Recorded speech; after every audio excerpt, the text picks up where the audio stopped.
जय हिंद दोस्तों, स्वागत है हमारे इस नेक्स्ट वीडियो में। दोस्तों आज हम जो आपका भाग 1, भाग 2, भाग 3 अर्थात संघ और उसका राज्य क्षेत्र तथा नागरिकता और फंडामेंटल राइट अर्थात मौलिक अधिकार या मूल अधिकार पर चर्चा करेंगे, जो कि आपकी जो आगामी परीक्षा होने वाली है उसके लिए बहुत ही महत्वपूर्ण है। दोस्तों इससे पहले हमने 2 वीडियो पर प्रॉपर मतलब की चर्चा किया हुआ है, जैसे कि जो आपका संविधान सभा है अर्थात जैसे कि आपका जो संविधान कैसे विकास हुआ, संविधान कैसे बना, उससे प्रश्न आ जाते हैं संविधान सभा से, जैसे कि संघ समिति का अध्यक्ष कौन था, संविधान सलाहकार कौन थे, संविधान सभा के अध्यक्ष कौन थे, कितनी समितियाँ थी संविधान में, इस प्रकार पूर्व समिति के अध्यक्ष कौन थे, पूर्व समिति के कितने सदस्य थे। इस तरह से प्रश्न आपकी परीक्षा में आते हैं, तो मैं प्रॉपर पहले ही चर्चा कर दिया है। और नेक्स्ट जो आपका प्रेमबल है, प्रस्तावना, वो भी बहुत ही महत्वपूर्ण हो जाता है, क्योंकि दोस्तों इसको आत्मा किसने कहा, प्रस्तावना में कितने प्रकार की स्वतंत्रता है। दोस्तों हमने नेक्स्ट वीडियो में जो पिछला वीडियो था दोस्तों, उसमें प्रश्न किया था कि भारतीय संविधान का जो प्रस्तावना है उसमें कितने प्रकार की स्वतंत्रता प्रदान की गई है। तो इसका उत्तर सभी लोगों ने, कुछ लोगों ने दिया है, कुछ लोगों ने नहीं दिया है, तो हम बता दें, क्योंकि हो सकता है किसी को ना पता हो। तो जो हमारा भारतीय जो संविधान का प्रस्तावना है उसमें 5 प्रकार की स्वतंत्रता उल्लेख किया हुआ है। जो पहली है विश्वास है, विश्वास के साथ फिर धर्म, फिर उपासना। जैसे क्या है, विश्वास, धर्म, उपासना, ये स्वतंत्रता हो गई। और विचार और अभिव्यक्ति, इस तरह से विचार, अभिव्यक्ति, विश्वास, धर्म, उपासना, विचार, अभिव्यक्ति, विश्वास, धर्म, उपासना। तो ये आपको क्लैरिटी होनी चाहिए कि जो हमारा प्रियम्बल है उसमें 5 प्रकार की स्वतंत्रता प्रदान की हुई है, जो आपका पिछले वीडियो में प्रश्न था उसका उत्तर रहा। तो स्टार्ट करते हैं। ये नेक्स्ट वीडियो है, इसमें हम कई पहलुओं पर चर्चा करेंगे, क्योंकि ये आपके लिए बहुत ही महत्वपूर्ण है। तो दोस्तों फंडामेंटल जो राइट है ये प्रकार से अपने आप में महत्वपूर्ण है। संविधान में तो आत्मा है ही, लेकिन अपने आप में भी बहुत महत्वपूर्ण है, क्योंकि यहाँ से लगभग लगभग 5 या 10 प्लस प्रश्न यहाँ से बन जाते हैं सिर्फ फंडामेंटल राइट्स से दोस्तों। इसलिए आपको ध्यान से सुनना है और कुछ चीज़ें जो हैं जो उनको नोट करना है, तो आप प्लीज़ नोट कर लीजिए, क्योंकि आपके लिए इंपॉर्टेंट होने वाला है। तो पहला प्रश्न है कि भारतीय संविधान के जो भाग 1 है उसमें क्या उल्लेखित है। दोस्तों हम आपको सूचित कर दें, जैसे कि जो भारतीय संविधान के भाग हैं, तो आपको पता है वर्तमान में कुल मिलाकर 25 भाग लगभग हैं। 25 जो पहले कितने भाग थे, पहले 22 भाग थे, वर्तमान में 25 भाग हो गए हैं। कि जो संशोधन हुए थे तो क्लोज मिलाकर, जैसे कि एक जो भाग 4 का ए जुड़ा है 42वां संविधान संशोधन द्वारा, जिसमें दिया हुआ फंडामेंटल क्या ड्यूटीज, मतलब कि मूल कर्तव्य। तो इस प्रकार से कई भाग जुड़े हुए हैं, तो वर्तमान में 25 भाग हैं। वर्तमान में 470 से प्लस या 400 कहीं कहीं 444 प्लस अनुच्छेद हैं, जो कि जो मूल संविधान था उसमें सिर्फ कितने अनुच्छेद थे, उसमें 395 अनुच्छेद थे और 8 अनुसूचियाँ थी और 22 भाग थे। लेकिन दोस्तों अगर वर्तमान में बात की जाए तो 400 प्लस अनुच्छेद हैं और 12 अनुसूचियाँ हैं और 25 लगभग भाग हैं। तो भाग जो 25 तो आप याद नहीं कर सकते, बट दोस्तों दो शुरू के लगभग 5 भाग हैं, 1 2 3 4 लगभग 5। तो ये भाग आपको याद होना चाहिए कि इसमें क्या उल्लेखित है, क्योंकि दोस्तों डायरेक्ट प्रश्न आ जाता है कि भाग 2 में क्या उल्लेखित है, या फिर इस प्रकार प्रश्न बन सकता है कि जो सिटीजनशिप था, नागरिकता जो है, तो भारतीय संविधान के किस भाग में मतलब दी हुई है। तो आपको पता होना चाहिए भाग 2 में नागरिकता प्रदान की गई है। इसलिए हमने दोस्तों जो भी मतलब के टॉपिक स्टार्ट करेंगे वो जो किस भाग में है और कितने अनुच्छेद तक शामिल है, हम प्रॉपर इस पर चर्चा करेंगे और कहाँ से लिया गया है दोस्तों, क्योंकि सोर्सेस आ जाते हैं कि नागरिकता का विचार कहाँ से लिया गया है। जैसे मैंने बताया था कि जो प्रस्तावना प्रेमबल है वो विचार अमेरिका से लिया गया है, और प्रस्तावना जो भाषा है वह ली गई है कहाँ से ली गई, ऑस्ट्रेलिया से ली गई है।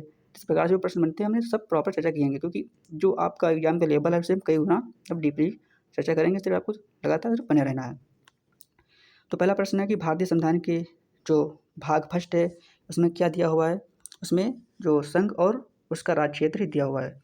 दोस्तों जो भाग फर्स्ट है इसमें टोटल 4 अनुच्छेद दिए हुए हैं, अनुच्छेद 1 से लेकर 4 तक। तो जो पहला अनुच्छेद दोस्तों है अनुच्छेद 1। तो अनुच्छेद में दोस्तों 2 बातें कही गई हैं। पहला अनुच्छेद ये कहा गया है कि भारत जो कि जैसे इंडिया यानी भारत जो कि राज्यों का संघ है। इससे इसका क्या मतलब है, इसका मतलब है कि भारतीय संविधान का जो अनुच्छेद फर्स्ट है उसमें भारत का मतलब कि जो देश का अपना नाम है वो नाम बताया गया है। दोस्तों जो भारत के कई नाम है ना, हिंदुस्तान, तो ये नाम है सिर्फ, जैसे को वो कहते हैं आर्यावर्त, जम्बू द्वीप, तो प्रकार से नाम है, लेकिन भारतीय संविधान में आपको सिर्फ 2 ही नाम मिलेंगे, एक तो भारत, एक तो इंडिया। जैसे भारत, इंडिया यानी भारत, तो नाम पता चलता है, मतलब भारतीय संविधान का जो अनुच्छेद फर्स्ट है उससे अपने भारत का नाम पता चलता है कि नाम क्या है। तो इंडिया और भारत 2 नाम है।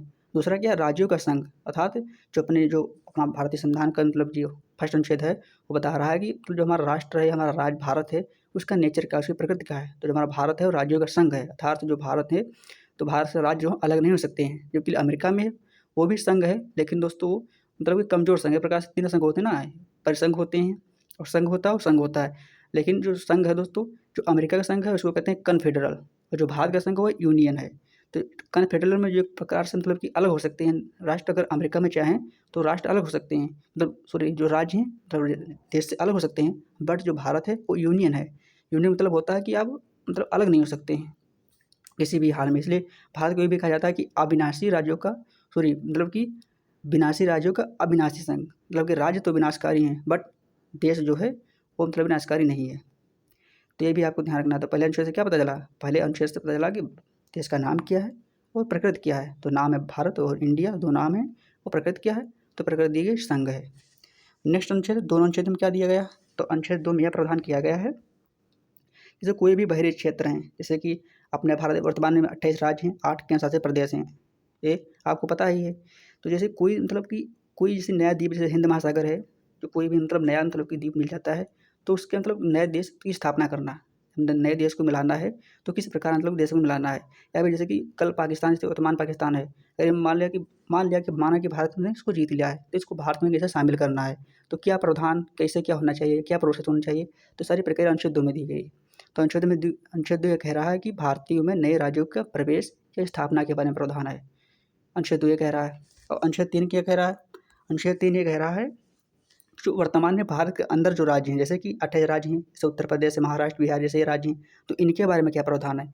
तो जो अनुच्छेद 3 कह रहा है, तो जो भारतीय संसद है, तो जो 28 राज्य दिए गए हैं, तो इनके नाम में परिवर्तन कर सकती है और इनकी सीमा में को बढ़ा सकती है और सीमा को घटा भी सकती है। और जैसे कि क्षेत्र को बढ़ाना, क्षेत्र को कम करना और क्षेत्र को मतलब कि 2 को मिलाकर 1 कर देना, इस प्रकार से कार्य अनुच्छेद 3 में कर सकती है। तो 2 कह रहा है, अनुच्छेद 2 कह रहा है कि बाहरी राज्यों को मिलाना, अनुच्छेद 3 कह रहा है कि देश के अंदर जो राज्य हैं उनको मतलब कि ये प्रकार से स्थापना मतलब कैसे अलग करना, 1 कर देना और 1 से 3 कर देने इस प्रकार से परिवर्तन करना, ये अनुच्छेद 3 कह रहा है। और दोस्तों जो अनुच्छेद 4 कह रहा है, जो हमारा भारतीय संविधान का अनुच्छेद 4 है, तो ये इसमें यह मतलब कि प्रावधान करा मतलब किया हुआ है कि ये जो अनुच्छेद 2 और अनुच्छेद 3 के अर्थात नए राज्यों का प्रवेश और भारत के अंदर के राज्यों का मतलब नाम परिवर्तन, जो ये कार्य हैं, तो ये मतलब कि सिंपल जो मेजोरिटी है, साधारण जो जो मतलब जो क्या कहते हैं कि बहुमत ना हो, तो सिंपल जो साधारण जो बहुमत होता है, एक होता है स्पेशल मेजोरिटी, एक होता है साधारण बहुमत। तो जो साधारण जो बहुमत है उस पर हो जाएगा। इसका तात्पर्य ये है कि ये कार्य करने के लिए हमको भारतीय संविधान में संशोधन करने की आवश्यकता नहीं है, ये कह रहा है। तो ये रही प्रक्रिया अनुच्छेद 1, अनुच्छेद 2, अनुच्छेद 3, अनुच्छेद 4 की, जो कि भाग 1 से संबंधित हैं। तो स्टार्ट करते हैं नेक्स्ट है कि भारतीय संविधान का जो भाग 1 में कितने अनुच्छेद हमने बता दिया आपको, इसमें कोई कन्फ्यूजन नहीं होना ही नहीं चाहिए। तो क्या कितने अनुच्छेद हैं, 1 से 4, विकल्प नंबर फर्स्ट। नेक्स्ट क्या है, नेक्स्ट है कि भारतीय संविधान के अनुच्छेद 3 में क्या प्रावधान है। अनुच्छेद 3 में क्या बता दिया ना कि चारों अनुच्छेद बता दिए, 3 में वही प्रावधान है कि किसी राज्य का नाम परिवर्तन कर सकता है, भारत के अंदर है दोस्तों, बाहर नहीं, बाहर का मामला सब 2 में दिया हुआ है। और किसी राज्य के क्षेत्र में परिवर्तन कर देना, किसी राज्य के क्षेत्र को बढ़ाना, कम कर देना और 2 राज्यों को मिलाकर 1 कर देना। जैसे कल के भारतीय संसद कहे कि उत्तर प्रदेश बिहार को 1 कर रहे हैं, तो कर सकते हैं। जैसे कि आप देख ही रहे हैं कि जो उत्तर प्रदेश उत्तराखंड ये अलग हुआ है, बिहार से झारखंड है, मध्य प्रदेश छत्तीसगढ़ है, अलग हुए ना। तो ये अनुच्छेद 3 का प्रयोग करके ही जो पार्लियामेंट हमारी है दोस्तों की है, मतलब कर सकती है।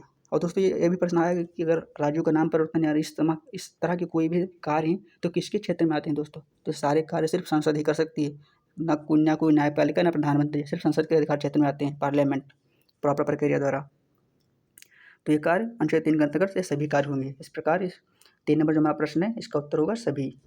दोस्तों वीडियो ध्यान सुनना दोस्तों, बहुत से फैक्चुअल डाटा है जो आपको पता चलेगा। नेक्स्ट क्वेश्चन है कि हैदराबाद भारत का हिस्सा कब बना।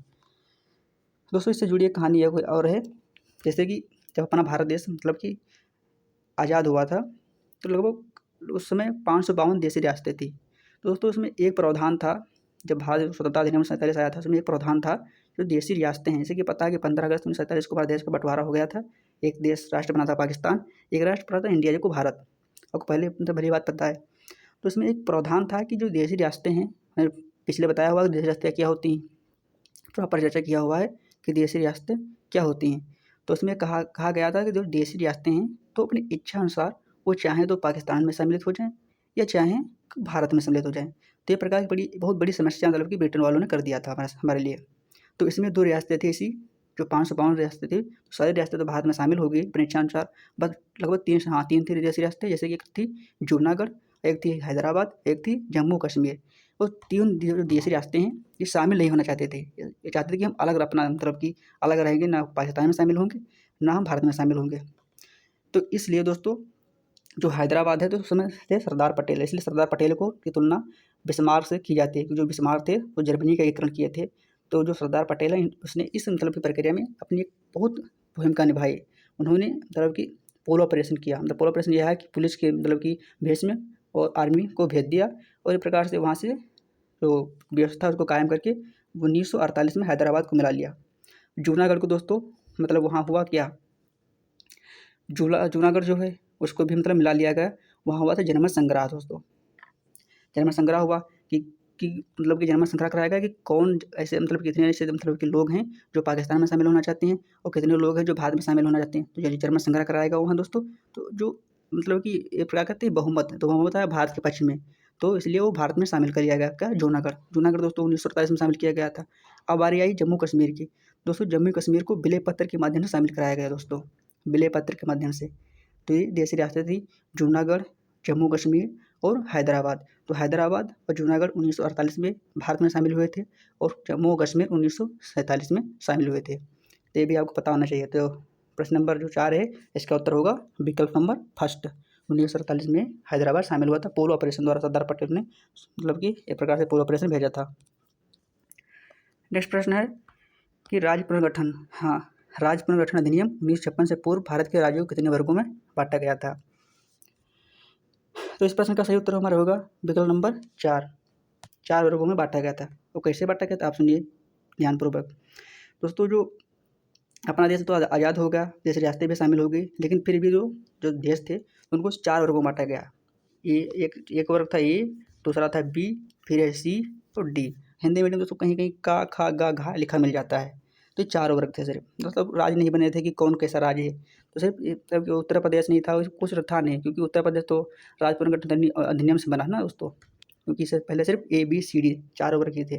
तो जो ए वर्ग थे इसमें थे क्या, इसमें थे ब्रिटिश प्रांत, जो क्या थे ब्रिटिश प्रोविंस, तो वो थे। और बी में क्या थे, बी में थे देशी रियासतें। और सी में क्या थी, सी में थी कमिश्नरी स्टेट, जहाँ पर मतलब कि ब्रिटिश के कमिश्नर मतलब कि शासन था। और डी में थे राज्य क्षेत्र। तो ए में 9 राज्य थे और बी में भी 9 राज्य थे और सी में 10 थे और इसमें डी में कितने थे, डी में दोस्तों थे एक राज्य था सिर्फ। तो कुल मिलाकर कितने राज्य थे, 29 राज्य थे कुल मिलाकर। तो ए बी सी डी थी और कुल मतलब 29। ये भी आता है कि मतलब कि प्रारंभ में भारत में कितने राज्य थे, तो 29 राज्य थे। लेकिन दोस्तों इस 4 वर्गों में विभाजित थे ए बी सी डी। जैसे बहुत प्रॉब्लम होती थी, जैसे कोई भी व्यक्ति गया और पूछा जाता था आप कहाँ से आए, तो ये राज्य से आए हैं, ये कितना बड़ा क्षेत्र है बताओ। जैसे कि अब उत्तर प्रदेश से आए तो ये बताएं, आप पूछते हैं कि उत्तर प्रदेश में भी किस जिले से आए हैं, किस जिले से भी, तो किस ब्लॉक से आए हैं या किस मतलब कि गाँव से आए हैं, किस पंचायत से आए हैं। लेकिन तब कुछ ये नहीं था, सिर्फ ये था कि किस राज्य से आए, हम ए राज्य से आए हैं। इस प्रकार से बड़ी समस्या होती थी। तो उसमें राज्य की मतलब कि राज्य पुनर्गठन के अधिनियम की मतलब कई मांग उठने लगी बहुत ज़ोरों से कि हमको अलग राज्य बनाना चाहिए। और इस प्रकार से भारी से मतलब कि भाषा के आधार पर दोस्तों मांग उठने लगी। तो सर्वप्रथम जो आयोग गठन किया गया कि, तो उस आयोग का नाम था, क्या आयोग था, उस आयोग का नाम था यस्के धर आयोग। ये भी आपको याद रखना है, यस्के धर आयोग। यह गठित हुआ था 1948 में दोस्तों। कब हुआ था, 1948 में। और यह प्रश्न परीक्षा में आता है कि एसके धर आयोग कब गठित हुआ था, तो 1948 ईस्वी में एसके धर आयोग गठित हुआ था। तो एसके धर आयोग गठित इसलिए किया गया कि आप जाइए और पता लगाइए और मतलब कि देखिए कि अगर हम भाषा के आधार पर राज्यों का पुनर्गठन करते हैं तो सही है कि नहीं है। तो इसने रिपोर्ट सौंपी एसके धर आयोग ने कि हम भाषा के आधार पर राज्यों का पुनर्गठन नहीं कर सकते हैं, राज्य की स्थापना नहीं कर सकते दोस्तों। तो इसकी बात नहीं मानी गई कि ठीक कोई बात नहीं। फिर जोरों से मांग उठने लगी कि हमें भाषा के आधार पर, एक पोटी श्रीरामुलु थे मतलब कि वो आंध्र प्रदेश की तेलुगु भाषा के आधार पर मांग कर रहे थे कि हमको तेलुगु भाषा बोल रहे हैं तो हमको आंध्र प्रदेश बना कर दीजिए। इस प्रकार से भारत में मांग चल रही थी कि हमको अलग राष्ट्र बना, देश बना, मतलब देश में सॉरी राज्य बना कर दीजिए। जैसे कि कोई उत्तर प्रदेश की मांग कर रहा है, कोई बिहार की मांग कर रहा है, कोई आंध्र प्रदेश की मांग कर रहा है। इस प्रकार से मांग चल रही थी दोस्तों। तो उस समय तत्कालीन प्रधानमंत्री जानते हो, पता है कौन थे, वही थे जवाहरलाल नेहरू। तो इन्होंने फिर एक आयोग का गठन किया। वो कौन सा आयोग था, उस आयोग का नाम था जेबीपी आयोग। तो जेबीपी आयोग, उसमें नाम ही था क्या, जेबीपी आयोग। आयोग गठित हुआ 1948 में है दोस्तों।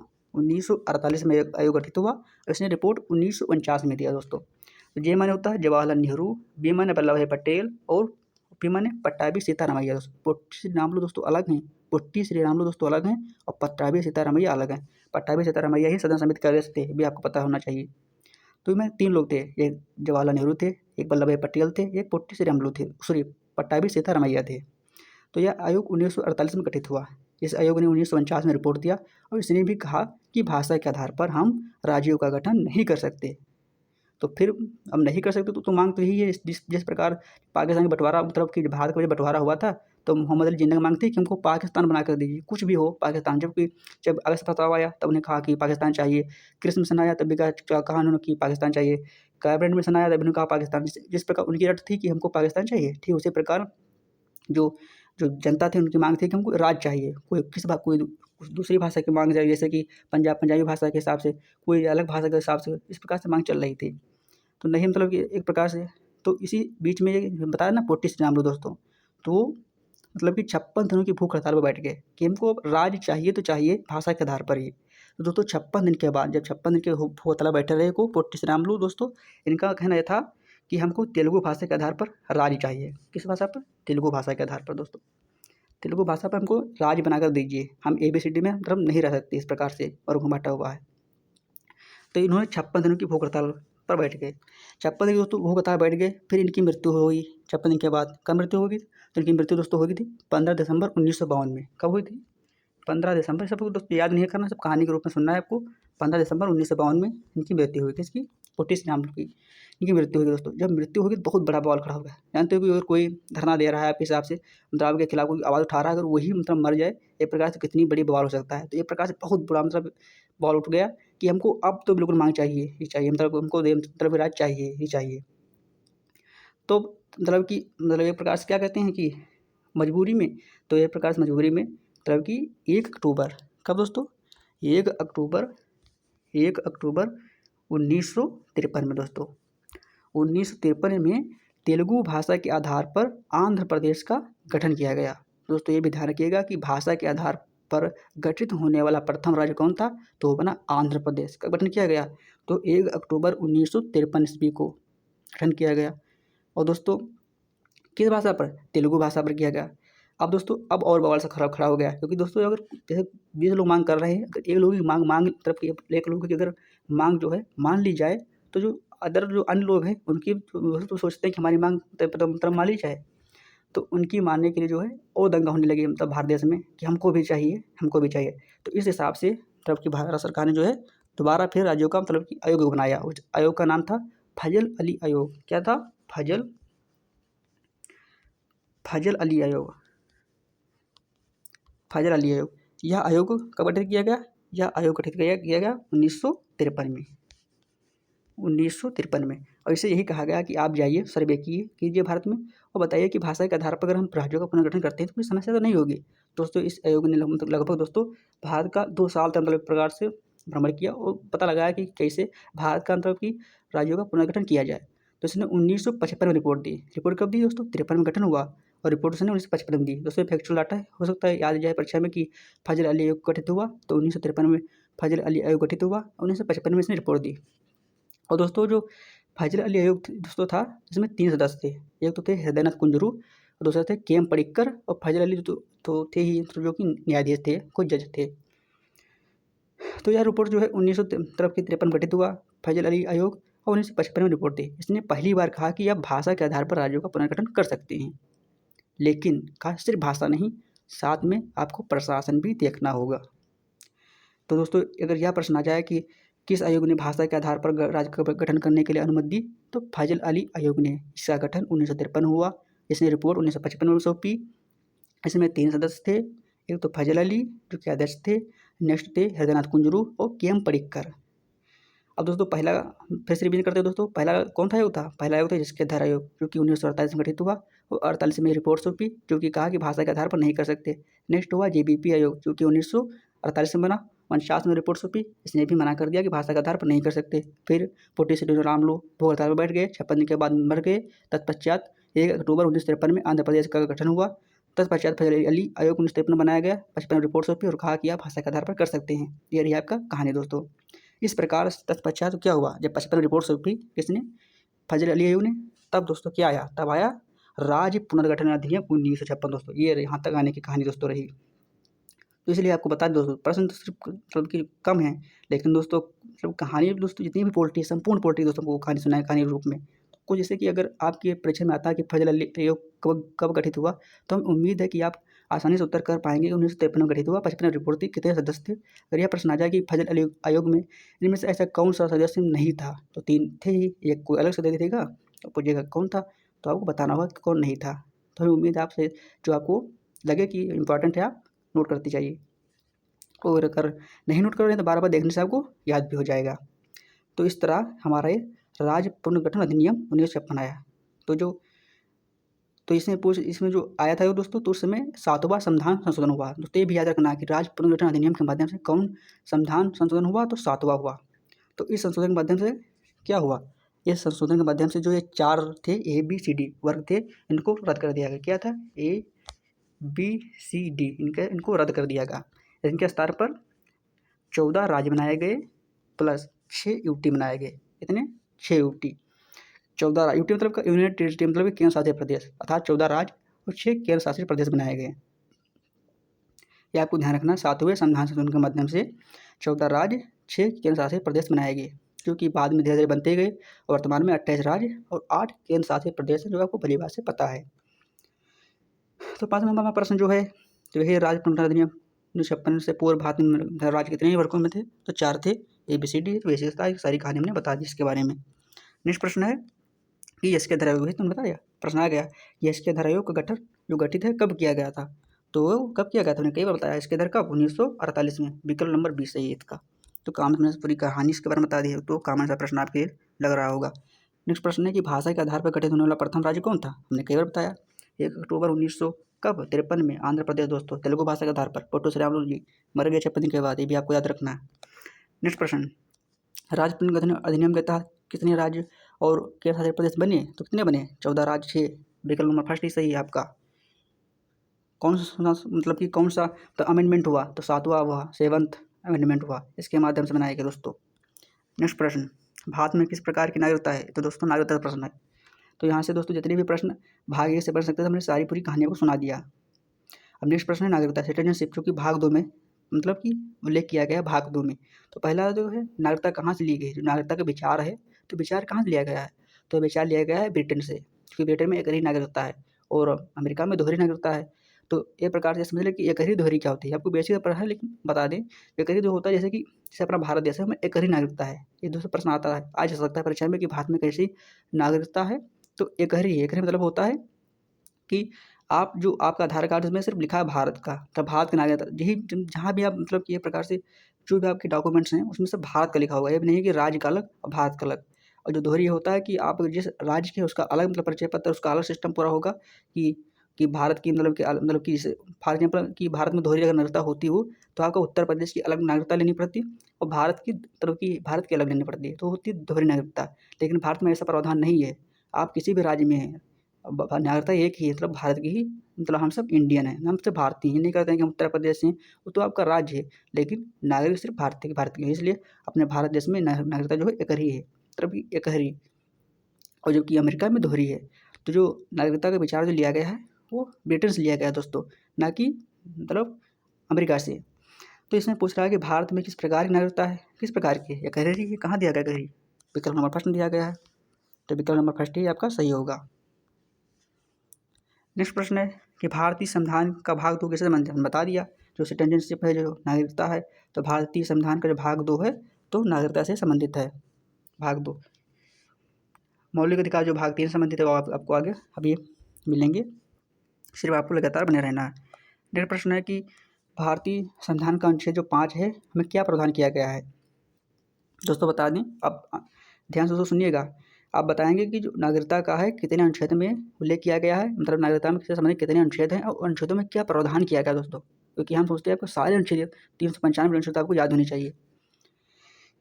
क्योंकि दोस्तों जो आपका पेपर है BA का है, तो कॉमन सा पेपर दोस्तों, आराम से निकल 75 में 70 आप अगर ध्यानपूर्वक वीडियो देख रहे होंगे आप, तो आराम से क्वालिफाई कर जाएंगे। क्वालिफाई नहीं, 75 नंबर आप रिजल्ट मतलब 100 प्रश्न आते हैं आपको, उसमें 80% प्रश्न पता होंगे। लेकिन दोस्तों जो आप आगे के कंपटीशन तैयारी करेंगे, उसमें होते जो भी मतलब कि प्रश्न बने, पॉलिटी से, इंडियन पॉलिटी से, मतलब भारतीय राज्य व्यवस्था से, वो आपके मतलब बार-बार आपको पढ़ना ना पड़े पॉलिटी से। तो ये तभी हो पाएगा जब आप ध्यानपूर्वक वो वीडियो देखेंगे, सुनेंगे, और जहाँ आपको लगेगा कि नोट करने वाली मतलब कि फैक्चुअल में डाटा है, तो आप नोट करेंगे तभी हो पाएगा। वैसे आपको दोबारा फिर पढ़ना पड़ेगा, यहाँ भी मतलब कि एग्जाम की तैयारी करेंगे। तो पहला है कि 11वां प्रश्न है कि भारतीय संविधान का जो अनुच्छेद 5 है, क्या प्रावधान किया गया? तो अनुच्छेद 5 में क्या प्रावधान किया गया? तो किया गया भारत प्रारंभ में नागरिक या 26 जनवरी 1950 नागरिकों के बारे में प्रावधान किया गया। विकल्प नंबर फर्स्ट ही सही है। दोस्तों नागरिकता है उसमें अनुच्छेद कितने हैं? अनुच्छेद 5 से 11, 5 से 11 जो अनुच्छेद हैं वो नागरिकता से संबंधित हैं। इससे पहले 1 से 4 कैसे थे? संघ और राज्य क्षेत्र से थे, तो हमने बराबर करा दिए हैं। 1 में किया, 2 में किया, 3 में किया, 4 सारे में करा दिए।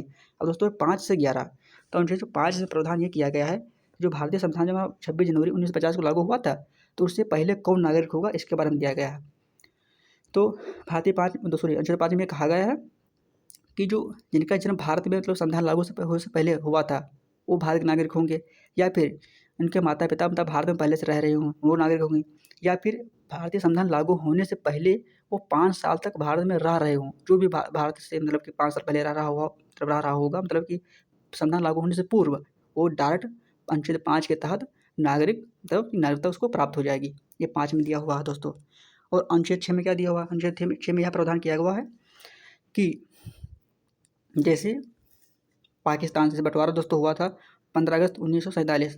तो ऐसे तो कुछ लोग थे जैसे कि जो पाकिस्तान में थे लेकिन भारत आना चाहते थे, तो अगर वो लोग मतलब उसमें एक तिथि दी गई, तो तिथि थी क्या? 19 जुलाई 1948। ये आपको याद रखना है, 19 जुलाई 1948 दोस्तों।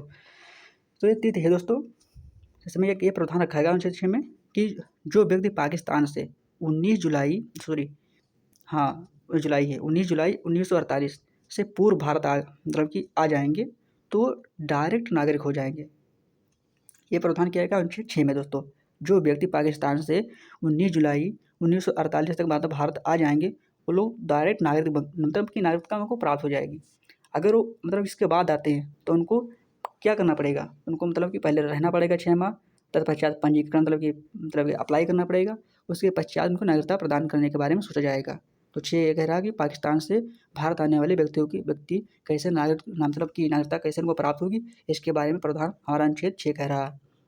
अनुच्छेद 7 में क्या क्या दिया हुआ? अनुच्छेद 7 में दिया गया जैसे बहुत से ऐसे लोग थे, जैसे बंटवारा हुआ तो भारत से पाकिस्तान चले गए दोस्तों।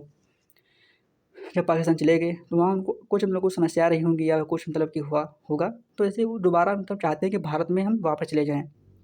तो उनके लिए भी यही निर्धारित की गई कि आप भारत से पाकिस्तान गए हैं, बट दोबारा अगर 19 जुलाई 1948 से अगर मतलब पहले भारत आ गए हैं, तो आप डायरेक्ट भारत के नागरिकता बन जाएंगे। तो ये कह रहा है अनुच्छेद 7 दोस्तों। अगर इसके बाद आएंगे तो वही प्रॉब्लम, पंजीकरण द्वारा 6 साल रुको, मतलब 6 माह रुको, तत्पश्चात अप्लाई करो, फिर देखा जाएगा कि आपको नागरिक बनाना है कि नहीं बनाना है। तो 7 ये प्रावधान कह रहा है। तो 5 क्या कह रहा है? मतलब प्रारंभ में नागरिकता। 6 का कह रहा है तो पाकिस्तान से आने वाले भारत कौन बनेंगे नागरिक। 7 का कह रहा है भारत से गए पाकिस्तान, फिर दोबारा आने वालों के लिए कैसे नागरिक बनेंगे कह रहा है। अब रहा अनुच्छेद 8 दोस्तों हमारा। तो अनुच्छेद 8 जो ये कह रहा है विदेशों के लिए। जैसे बहुत से लोग ऐसे वर्तमान में कई मतलब कि हैं जैसे कि जो विदेश में रह रहे हैं, तो जैसे बहुत से लोग ऐसे हैं जो उद्भव जैसे कहते हैं मूल उद्भव के, एक प्रकार से जैसे कि उनके दादा दादी या फिर पिताजी भारत के हैं, लेकिन वो विदेश में रह रहे हैं, तो उनको नागरिकता कैसे मिलेंगी? तो ये अनुच्छेद हमारा 8 कह रहा है दोस्तों। भारतीय मूल के व्यक्तियों को जो विदेश में रह रहे हैं, उनके बारे में नागरिकता के प्रावधान हमारे अनुच्छेद 8 में दिया हुआ है। नेक्स्ट प्रश्न 9 दोस्तों।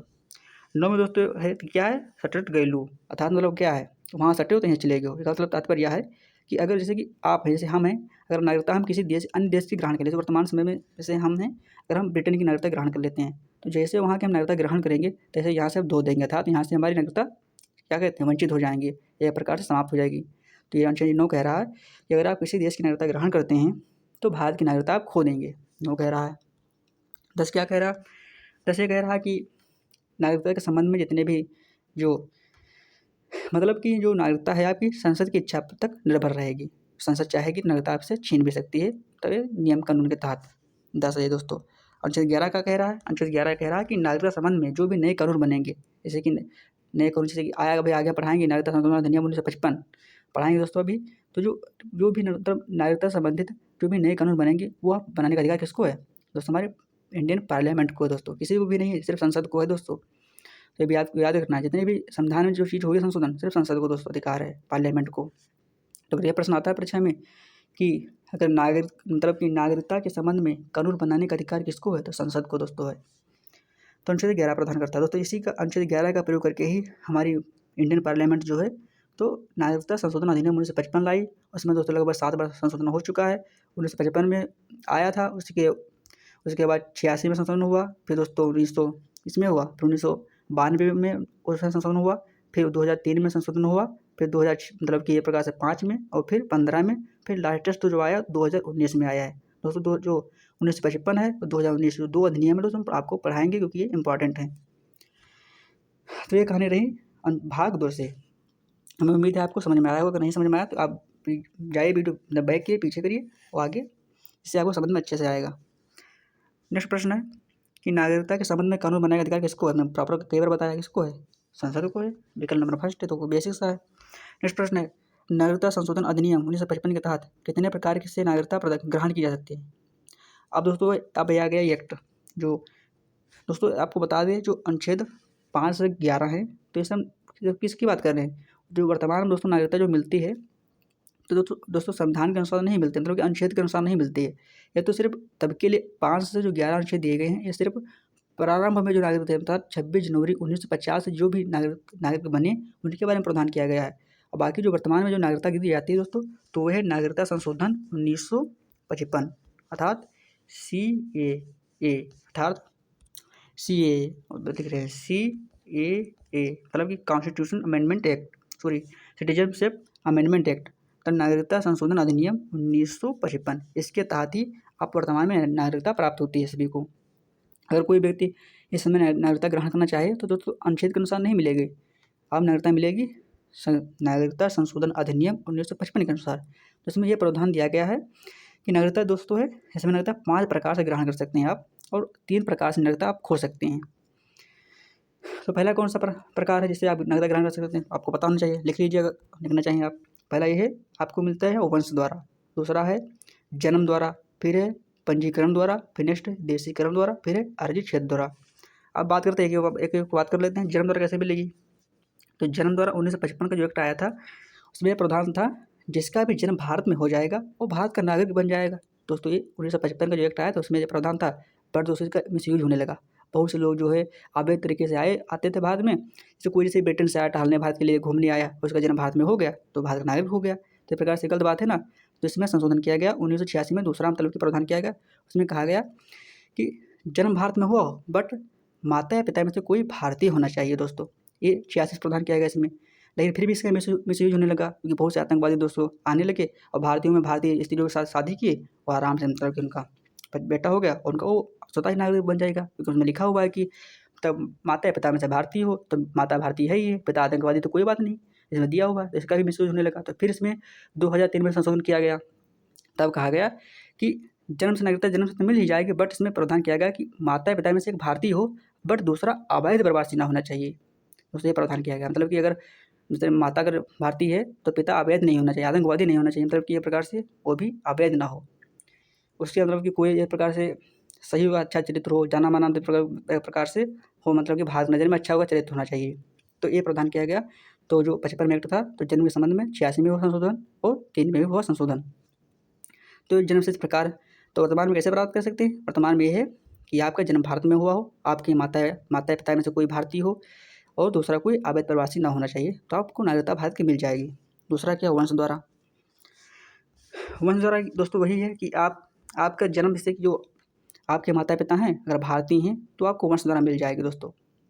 जैसे कि हमको मिली है, आपको मिली, तो आपको सभी को वंश द्वारा ही मिली है क्योंकि आपके माता पिता भारतीय हैं, हम सबको मिल गई है दोस्तों, ये वंश द्वारा मिलते रहता है इस प्रकार। नेक्स्ट प्रश्न है, सॉरी नेक्स्ट नागरिकता है वो है पंजीकरण द्वारा। तो पंजीकरण द्वारा कैसे मिलते हैं दोस्तों। तो पंजीकरण द्वारा ऐसे मिलते हैं अगर आपको जैसे कोई दूसरा देश है, मान लीजिए ब्रिटेन है, ब्रिटेन कोई नागरिक आता है भारत के, अगर चाहता है हमको नागरिकता भारत की मिले तो पहले आए 6 साल भारत में निवास करे, 6 साल निवास करे, फिर भारत के जो नागरिकता मतलब के प्रकार से जहाँ से नागरिकता प्राप्त होती है पंजीकरण कार्यालय, वहाँ से मतलब पंजीकरण करे कि हमको भारत की नागरिकता चाहिए। तो दोस्तों पंजीकरण के लिए अप्लाई करें नागरिकता के लिए, फिर 1 साल वो वेट करे, 1 साल वेट करें, इसलिए 6+1 7 7 साल के टोटल दोस्तों। फिर वेट करें, फिर 1 साल बाद दोस्तों जो भारत का जो पंजीकरण मतलब कार्यालय है नागरिकता वाला, उसमें विचार किया जाएगा कि नागरिकता कैसे दी जाए। जितना मतलब ठीक है, आपके डॉक्यूमेंट जो आपने दिए हैं सही है, ये सब सही होगा तो आपको नागरिकता मिल जाएगी। तो पंजीकरण द्वारा कैसे मिलती है? 6+1 आपको मतलब 6 साल रहो यहाँ पर, फिर अप्लाई करो, फिर मिल जाएगी नागरिकता। ये पंजीकरण द्वारा हो गया। नेक्स्ट है क्या? देशीकरण द्वारा दोस्तों, ये इंपॉर्टेंट है। देशीकरण द्वारा कैसे मिलती है?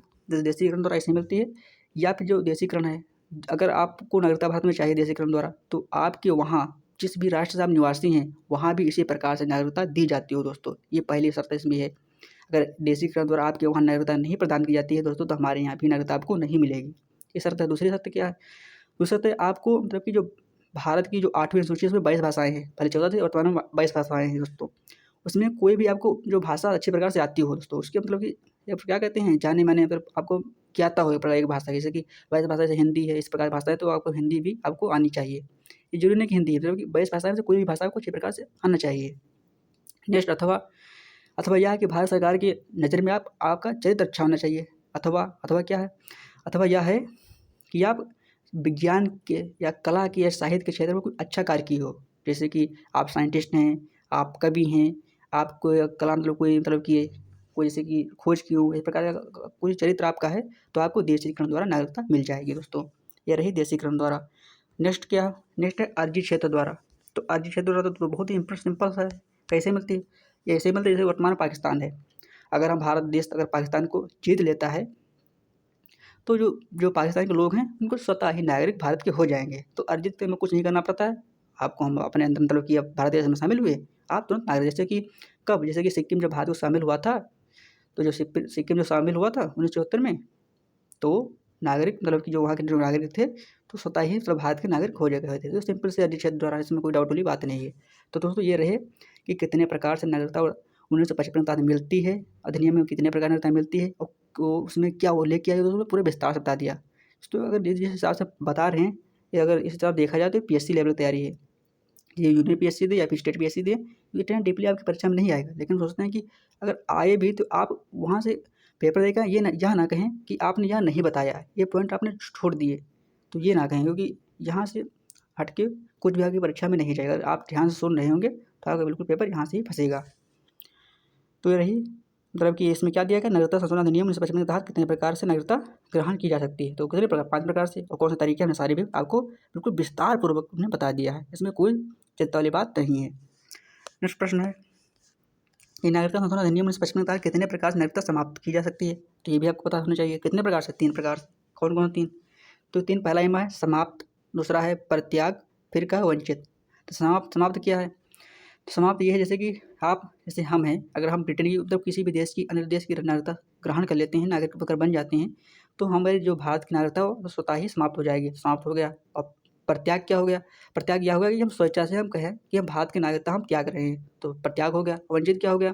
वंचित तो हम लोगों को नहीं होगा। वंचित क्या होता? उन लोगों को होगा जो लोग मतलब कि विदेशी हैं और जो नागरिकता ग्रहण किए हैं भारत की, तो उन लोगों को वंचित किया जाता है। जैसे कि भारत सरकार है, जैसे कोई व्यक्ति आया पाकिस्तान से, वो नागरिकता मतलब कि 6+1 के तरीके से किसी भी प्रकार से भारत का नागरिक बन गया, लेकिन बाद में देखा गया तो कुछ भी मतलब कि डॉक्यूमेंट्स वो मतलब कि ये फर्जी पाए गए, या फिर कुछ का चरित्र या फिर लगातार वो बिना बताया भारत से मतलब कि बाहर रहा, या फिर आतंकवादी गतिविधियों से मतलब कि ये प्रकार से संलग्न रहा। तो इस प्रकार से जो चीज़ें हैं, तो भारत सरकार उससे नागरिकता स्वतः ही छीन ली जबरदस्ती, जैसे कहते हैं वंचित कर देना। तो ये नहीं कि आप नागरिकता ग्रहण कर लिए हैं, आपसे छीनी नहीं जाएगी, तो छीन भी ली जाएगी। तो ये रही। तो इस प्रकार जो 1900 नागरिकता संशोधन अधिनियम 1955 का था, तो उसमें 5 प्रकार से नागरिकता मिल सकती है, तो 3 प्रकार से नागरिकता छीनी भी जा सकती है। ये भी आपको ध्यान रखना है। इतना डीपली आपकी परीक्षा में नहीं आएगा, लेकिन आपको पता होना चाहिए। अगर कोई पूछे तो आप, हमें उम्मीद है कि आप अगर कोई छेड़ दे कि नागरिकता क्या, तो आप विस्तार से आप उसमें कर पाएंगे। नेक्स्ट प्रश्न है कि नागरिकता संशोधन अधिनियम 2019 में कितने धर्मों को पंजीकरण के नागरिकता प्रदान करने का प्रावधान किया गया है। पंजीकरण के बिना दोस्तों इसमें उल्लेख किया होगा। तो जो CA 2019 में आया, मतलब क्या, सिटीजनशिप अमेंडमेंट एक्ट 2019 मतलब 2019, तब नागरिकता संशोधन अधिनियम 2019 जो आया दोस्तों, तो उसमें मतलब क्या था उसके बारे में जानते हैं दोस्तों। तो ये अधिनियम जो था, इसको मोदी जी लेकर आए, पता ही है आपको, क्योंकि उनकी 2014 में उनकी मतलब 31 दिसंबर 2014 को सरकार उनकी बन गई थी। तो ये एक्ट वो लेकर आए थे। उसमें यह प्रावधान था कि 6 धर्म के 6 धर्म और 3 देश के लिए प्रावधान था। अब 6 धर्म क्या थे तो दोस्तों, मुस्लिम धर्म छोड़ दीजिए, बाकी सारे धर्म थे। जैसे कि कौन से? पहला धर्म था हिंदू, सिख, ईसाई, जैन, बौद्ध, पारसी। 6 धर्म हो गए दोस्तों, ये 6 धर्म थे। सिर्फ मुस्लिम छोड़ दो, बाकी सारे धर्म थे। और 3 देश कौन थे? पाकिस्तान, अफगानिस्तान और बांग्लादेश, ये 3 देश थे। तो इस अधिनियम में यह उल्लेख किया गया था कि 6 धर्म ये जो हमने बताया और 3 देश जो हमने बताया, ये देश के मतलब लोग मुस्लिम को छोड़कर मतलब कि अगर 31 दिसंबर 2000 कब 14 के पहले अगर भारत में आ गए हैं तो उनको स्वतः ही नागरिक मतलब बन जाएंगे। मतलब इनको कुछ करना नहीं है, ना पंजीकरण, ना कुछ भी नहीं करना, स्वतः ही नागरिक हैं। ये दोस्तों इसलिए किया गया क्योंकि दोस्तों ये जो पाकिस्तान, अफगानिस्तान और ये बांग्लादेश है, ये 3 देशों में जो मुस्लिम प्रधान देश दोस्तों है, इसलिए मुस्लिमों को इसमें नहीं रखा गया। क्योंकि जो मुस्लिम है तो क्योंकि पाकिस्तान में मुस्लिम को क्या समस्या हो सकती है ना, अगर समस्या होगी तो हिंदू की समस्या होगी, इसलिए इसमें हिंदू, पारसी, जैन, बौद्ध ये सब न रखे गए। तो ये लोग जो हैं मुस्लिम को छोड़कर सारे जो हैं नागरिक स्वतः बन जाएंगे। अगर ये 31 दिसंबर 2014 के पश्चात आए हैं तब भी इनको दोस्तों 5 माह रहना पड़ेगा, 10-50 मिलेगी। लेकिन दोस्तों अगर मुसलमानों की बात की जाए तो मुसलमानों के लिए दोस्तों वही वाला है क्या, 7 साल वाला। ये 6 साल रहे प्लस वर्ष साल मतलब अप्लाई करें, 10-50 नागरिक बनेंगे या नहीं तो सोचा जाएगा दोस्तों। तो मुसलमानों के लिए वही प्रॉब्लम है 6+1 वाला। और जो अन्य जो धर्म है हिंदू मतलब मुस्लिम को छोड़ के जो हमने बताया 6 धर्म 3 देश, उसके लिए ये प्रावधान था जो कि नागरिकता संशोधन अधिनियम 2019 था। इसी पे बड़ा बवाल जो अधिनियम आया था, हमको पता, आप सबको पता होगा दोस्तों अगर सोशल मीडिया से जुड़े होंगे, इसमें बड़ा बवाल हुआ था। जो हैदराबाद से ओबीसी है तो बहुत मतलब कि इसका क्या कहते हैं विरोध कर रहे थे। तो आप सुने होंगे इस अधिनियम के बारे में। तो ये रहा, हो सकता है आ जाए कि 2000 जो अधिनियम आया था नागरिक संशोधन अधिनियम, उसमें कितने धर्मों को मतलब कि चर्चा किया हुआ था? 6 धर्म थे, 3 देश थे और देश भी ये नाम आ जाए तो ये पता होना चाहिए। तो ये रहा नागरिकता संशोधन अधिनियम 2019। नेक्स्ट प्रश्न है दोस्तों, अब यहाँ से प्रश्न हो रहे हैं फंडामेंटल राइट से दोस्तों। तो जो फंडामेंटल राइट अपने यहाँ में बड़ा चैप्टर है क्योंकि यहाँ से लगभग अनुच्छेद 12 से 35 तक अनुच्छेद हैं दोस्तों। तो लंबा चैप्टर है, इसलिए आपको मिलते हैं नेक्स्ट वीडियो में और विद व्याख्या के साथ दोस्तों। हमें उम्मीद है कि इतना डीपली आपकी परीक्षा में नहीं आएगा, फिर भी दोस्तों हम इतना डीपली इसलिए बता रहे हैं कि आपके किसी भी प्रकार से प्रश्न परीक्षा से में ना छूटे दोस्तों। हमें उम्मीद है कि आप अगर ध्यानपूर्वक वीडियो देख रहे होंगे तो आपको कोई भी चिंता वाली बात नहीं होगी। अगर कोई भी अगर मतलब कि कन्फ्यूजन होता है तो आप वीडियो तुरंत कमेंट कीजिए और उसका उत्तर हम तुरंत रिप्लाई करेंगे। तब के लिए जय हिंद, मिलते हैं नेक्स्ट वीडियो में और फंडामेंटल राइट के साथ।